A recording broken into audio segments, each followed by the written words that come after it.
So say you have two strains of E. coli that are not identical.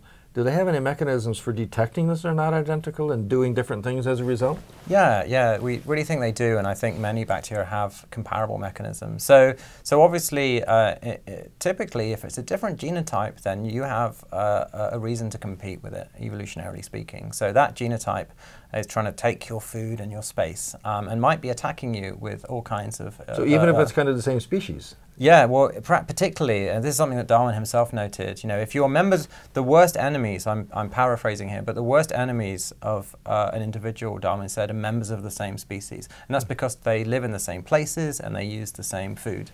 And so, in fact, we see the fiercest competition in nature between genetically different individuals of one species. And that's also true in bacteria. They've evolved all manner of weaponry and such to attack other strains, and particularly attack members of their own species. So how does an E. coli colony know that the one next to it is a relative or not? Yeah, that's a good question. And they do it in a very simple but very clever way. They just detect whether or not they're being damaged or whether or not their food is being stolen. They don't know exactly who's out there, but what they detect is damage, you know, something cell damage. bad is happening. Exactly. And it's the same effect that if we treat them with antibiotics, they respond in the same way. You hit a bacteria with antibiotics, it will often respond like another bacteria is fighting with it.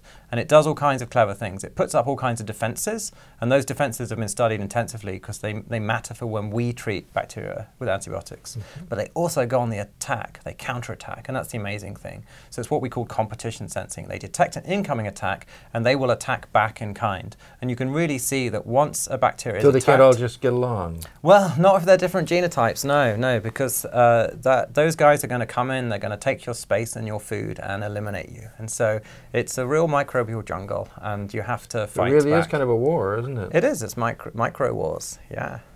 Let's go on in a minute to talk about how they do that.